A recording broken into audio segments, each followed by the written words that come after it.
విమానయాన civil aviation రంగము మరి రోజుకి కొన్ని వేల ఫ్లైట్స్ సర్వీసెస్ చేస్తూ ఉంటారు. కొన్ని లక్షల మంది ప్రజలు ప్రయాణం చేస్తూ ఉంటారు. దీంట్లో భాగంగా మన ఆంధ్రప్రదేశ్కి సంబంధించిన మంత్రి రామ్మోహన్ నాయుడు, ఆయన సివిల్ ఏవియేషన్కి క్యాబినెట్ మినిస్టర్, అక్కడ భారతదేశ ప్రభుత్వంలో క్యాబినెట్ మినిస్టర్ సివిల్ ఏవియేషన్ రంగంలో. ఇవాళ నాకు ఎంత ఆశ్చర్యకరం అంటే, నిజంగా మన భారతదేశము పరువు తీయడమే కాకుండా ప్రపంచ దేశాలతో దగ్గర మనం చూస్తే భారతదేశం యొక్క పరువు తీస్తూ ఉన్నాడు. అందులోనూ తెలుగోడు అయి ఉండి ఇప్పుడు దాకా సివిల్ ఏవియేషన్ రంగంలో ది వర్స్ట్ మినిస్టర్ ఎవరైనా ఉన్నారు అని అంటే అది రామ్మోహన్ నాయుడు.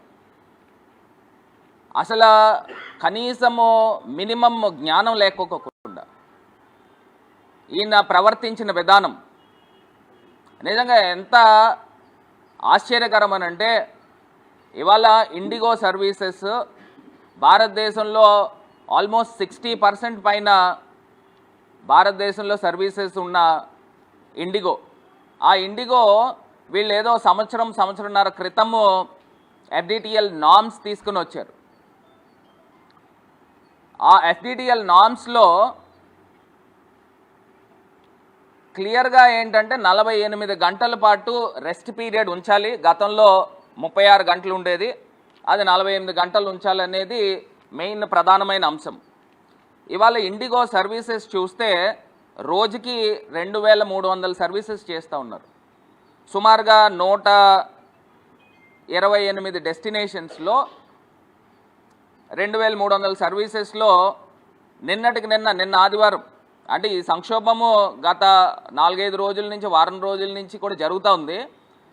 నిన్న ఇంత దాన్ని కూడా బ్లాక్ ఫ్రైడే అన్నారు మొన్న ఫ్రైడే రోజున. నిన్న కూడా 650 సర్వీసెస్ని రద్దు చేయడం జరిగింది. హైదరాబాద్లో చూస్తే 115, బాంబేలో 112, ఢిల్లీలో 109, మెడ్రాస్లో 38, ఇలాగ మనం లిస్ట్ చూసుకుంటే ఇన్ని సర్వీసెస్ రద్దు చేస్తూ ఉంటాం. కనీసం అవగాహన లేదండి. ఇప్పుడు ఇది ఒక ఫేజ్డ్ మేనర్లో పీరియాడిక్ రివ్యూ చేయాలి.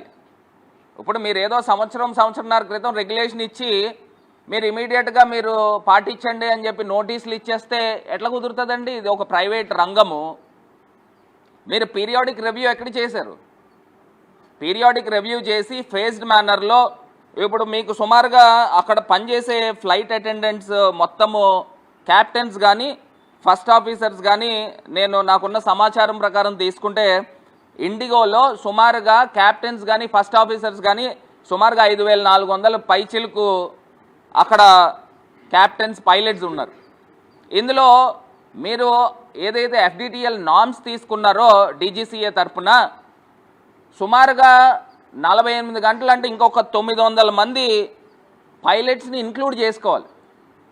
అంటే 150, సుమారుగా 900 మంది పైలట్స్ని ఇంక్లూడ్ చేయాలి. మీరు తీసుకొచ్చి నోటీసులు ఇచ్చేసి మీరు అబ్రప్ట్గా మీరు ఈ రూల్స్ ఫాలో కండి అంటే ఎట్లాగవుతుందండి? మీరు కనీసం జ్ఞానం లేదా? అదొక ఫేజ్డ్ మేనర్లో 900 మంది పైలట్స్ ఇంక్లూడ్ చేసుకోవాలని అంటే దానికి ఎన్ని రెగ్యులేషన్స్ ఉంటాయి? మీరు సంవత్సరంన్నర కాలం మీరు టైం ఇచ్చినప్పుడు ఇండిగోవాడు పెడచెవుని పెట్టేశాడు. మీరు రివ్యూలు ఏం చేస్తూ ఉన్నారు? ఇది కదా చేయాల్సింది. ఆ మాత్రం జ్ఞానం లేకుండా నేరుగా నేషనల్ మీడియాలో ఆంధ్రప్రదేశ్ పరువుని మంట కలిపే విధంగా, ఆయన తెలుగుదేశం పార్టీ అయితే అవ్వచ్చు కాక, కానీ ఒక భారతదేశానికి సివిల్ ఏవియేషన్ రంగంలో ఒక మంత్రి కిందన, ఒక హోదా కిందన తెలుగువారి యొక్క ఆత్మగౌరవం, ఒక ప్రైడ్ని మంట కలిపే కార్యక్రమం ఇంత దారుణం. ఒకసారి అర్నబ్ గోస్వామి ఆయన రిపబ్లిక్ టీవీలో ఏ రకంగా ఒక్కసారి మాట్లాడాడు, మురళి ఒకసారి చూడు, ఏ రకంగా మాట్లాడాడో ఒక్కసారి మనం అదొకసారి చూద్దామండి. ఇప్పుడు ఇందులో క్లియర్గా ఒకటి మెన్షన్ అయితే చేశాడండి, నారా లోకేష్ అంట మానిటరింగ్ చేస్తున్నాడండి. నేను ఇవాళ అడుగుతా ఉన్నా, అసలు ఆ మాత్రం కామన్ సెన్స్ లేదండి? అసలు నారా లోకేష్ ఎవడండి? ఆంధ్రప్రదేశ్కి సంబంధించిన మంత్రి. అతను ఏ బేసిస్లో మానిటరింగ్ చేస్తాడు? ఇదేమన్నా TV5 ఆయన సాంబశివరావు కానీ లేకపోతే ABN వెంకటకృష్ణ గారిని షో అనుకుంటున్నాడా? నారా లోకేష్ మానిటర్ చేస్తున్నాడు. ఇదేమన్నా మీ Telugu Desam party private limited company అనుకుంటున్నారా ఏంటి? ఏదో మీరు నేషనల్ మీడియాలో మీకు నోటుకొచ్చింది మాట్లాడేస్తున్నారు. అంటే లోకేష్ గురించి అక్కడ పంపు కొడుతున్నారు. అంటే ప్రజలు వాచ్ చేసేది, భారతదేశం అంతా వాచ్ చేస్తుంది నేషనల్ మీడియాలో. లోకేష్ మానిటర్ చేస్తున్నాడు అని ఎట్లా చెప్తాడు? ఆయన డైరెక్ట్గా నేరుగా చెప్పాడు, చెప్పుతో కొట్టినట్టు చెప్పాడు అసలు లోకేష్కి ఏం సంబంధం అని. అంటే ఈ మాత్రం కూడా జ్ఞానం లేకుండా అక్కడ నిజంగా ఎన్ని ఇన్సిడెంట్స్ జరిగినాయి అంటే అండి, ఇప్పుడు ఇందులో ప్రధానంగా ప్రజలందరూ కూడా అబ్జర్వ్ చేయాల్సింది ఏంటంటే, ఇప్పుడు పైలట్స్ ఎవరైతే మీరు ఫ్లై చేస్తున్నారో వాళ్ళకి ఎంత ఫెటీగ్ వస్తుందండి? పైలట్స్ ఫెటీగ్ ఇప్పుడు నిజంగా అక్కడ ఎయిర్పోర్ట్స్లో అవుట్రేజ్ అవుతూ ఉంది, ప్రజలందరూ కూడా అవుట్ బర్స్ట్ అవుతూ ఉన్నారు.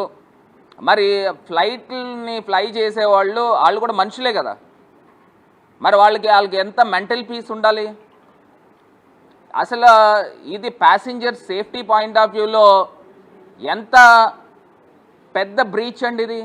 ఆ మాత్రం తెలియట్లేదా? ఇప్పుడు నిజంగా ప్రజలందరూ కూడా కొన్ని లక్షల మంది ప్రజలు కొన్ని వేల ఫ్లైట్స్లో ప్రయాణం చేస్తూ ఉంటే అక్కడ తీసుకొచ్చి గత వారం రోజుల నుంచి కూడా ప్రతి ఎయిర్పోర్ట్లోనూ ధర్నాలు చేస్తూ ఉన్నారు, గొడవలు చేస్తూ ఉన్నారు. మరి అలాంటి పరిస్థితుల్లో ప్యాసింజర్స్ సేఫ్టీని గాలికి వదిలేశారు. ఇప్పుడు ఫ్లై చేసేవాళ్ళు ఎవరు? మనుషులు. వాళ్ళు టేకాఫ్ కానీ ల్యాండింగ్ కానీ స్మూత్గా జరగాలి, ఒక మెంటల్ పీస్తో జరగాల. మరి వీళ్ళు తీసుకున్న తుగ్లక్ నిర్ణయాలు అంటే పీరియాడిక్ రివ్యూలు చేయకపోవడం వలన ఈ యొక్క డ్యామేజ్ వచ్చింది. మరి వాళ్ళకి ఎంత, పైలట్స్కి ఫెటీగ్ ఎంత వస్తుందండి? వాళ్ళకి మెంటల్ టెన్షన్ ఎంత ఉంటుంది? ఆ మాత్రం తెలియట్లేదా? ఒకవేళ జరగకూడని ప్రమాదం ఏదైనా జరిగితే ఎవరు సమాధానం చెప్తారు? ఈ రీల్స్ మంత్రి సమాధానం చెప్తాడా? ఎవరు చెప్తారండి? మొన్నే అహ్మదాబాద్లో ఘటన జరిగింది, దానికి సంబంధించి ఇప్పుడు దాకా ఏముందనేది ప్రజల ముందు పెట్టాలా? అసలు కారణం ఏం జరిగింది, అసలు ఎందుకు ఫ్లైట్ కూలిపోయింది, దానికి సంబంధించిన ఆ ఘటనకు సంబంధించిన కారణాలు ఇప్పుడు దాకా పబ్లిక్ డొమైన్లో పూర్తి స్థాయిగా పెట్టాల. అది మరొక ముందే ఇవాళ తీసుకొని వచ్చి ఫ్లైట్ రెగ్యులేషన్స్ తీసుకుని వచ్చారు, బాగానే ఉంది. పీరియాడిక్ రివ్యూ ఏది నాయనా? ఇక్కడే కదా మీకు తెలిసిపోతుంది మీ సామర్థ్యత ఏంటనేది. అక్కడ ప్రపంచ దేశాల నుంచి రష్యన్ ప్రెసిడెంట్ భారతదేశంలో ఉంటుండగా మరి ఇంత దారుణమైన ఇన్సిడెంట్ భారతదేశ ఎయిర్పోర్ట్స్ అన్నీ కూడా జరుగుతూ ఉన్నాయి. అంటే భారతదేశం పరువు పోయినట్టు కాదా? ఈ యూజ్లెస్ మినిస్టర్ వలన, ఇన్కాంపిటెంట్ మినిస్టర్ వలన. కేవలము అందులో తెలుగోడంట, సిగ్గు కూడాను. ఇన్కాంపిటెన్సీ ఇక్కడ ఏంటనేది క్లియర్గా కనబడతా ఉంది. ఇంకా ఇప్పటిదాకా ఇవన్నీ కూడా రెగ్యులేట్ అవ్వడానికి ఇంకొక వారం 10 రోజులు పడుతుంది. మళ్ళీ ఇంకోటి ఏంటనుకున్నారు, ఎవరైతే ఇప్పుడు ఈ ఆర్డర్ ఇచ్చిన సివిల్ ఏవియేషన్ మినిస్ట్రీ మళ్ళీ ఆర్డర్ వెనక్కి తీసుకొని ఫిబ్రవరి దాకా టైం ఇస్తూ ఉన్నారు. అంటే ఇప్పుడు ఒక రకంగా ప్రైవేట్ వాళ్ళు, ఇండిగో ఎయిర్లైన్స్ వాళ్ళు బెట్టి చాకరీ అంటారు. మన పూర్వం రోజుల్లో గొడ్డి చాకరీ అని వినేవాళ్ళం. ఆ రకంగా గొడ్డి చాకరీ చేయిస్తూ ఉన్నారు. ఎంత దారుణమైన ఇన్సిడెంట్ అంటే వాళ్ళకి రెస్టింగ్ పీరియడ్ వారం రోజుల్లో చూసుకుంటే 36 గంటల మట్టుకు ఇస్తున్నారు. ఇందులో ఇంకొక దారుణమైన అంశం ఏంటో చెప్పమంటారా?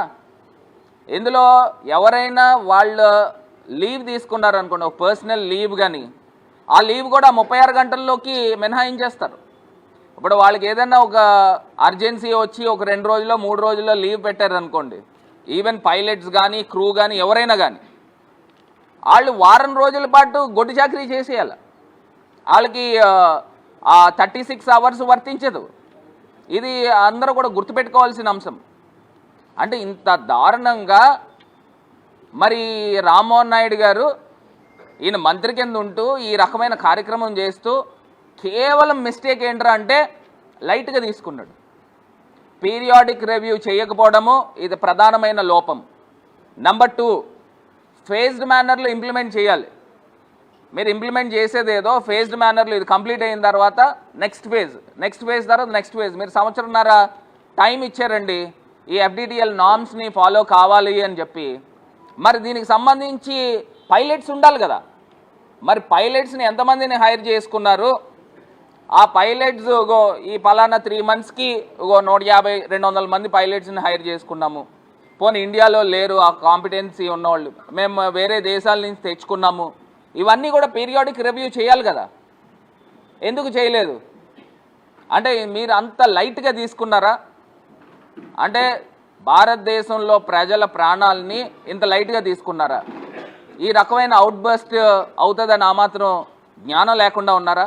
నిజంగా కొన్ని ఇన్సిడెంట్స్ మనం చూస్తూ ఉంటే అండి ఎంత బాధాకరం అని అంటే, నార్త్ ఈస్ట్లో షిల్లాంగ్లో నిన్న నేషనల్ మీడియాలో ఒకటి ఇన్సిడెంట్ జరిగింది. ఆమె భర్త చనిపోయాడు. ఆమె భర్త చనిపోతే ఆ కఫిన్ తీసుకుని సౌత్ ఇండియాలో ఎక్కడో వాళ్ళ హోమ్ ప్లేస్ అటండి, అక్కడ తీసుకుని వచ్చి సమాధి చేయాలి. ఆ కఫిన్ తీసుకుని ఎయిర్పోర్ట్లో తీసుకుని వచ్చి ఫ్లైట్లో పెట్టారు. ఫ్లైట్ టేక్ ఆఫ్ అవ్వదు, ఫ్లైట్ క్యాన్సిల్ అయింది. అప్పటికి చనిపోయి 48 గంటలు అయిందంట. నిజంగా ఎంత హృదయ విదారకం అంటే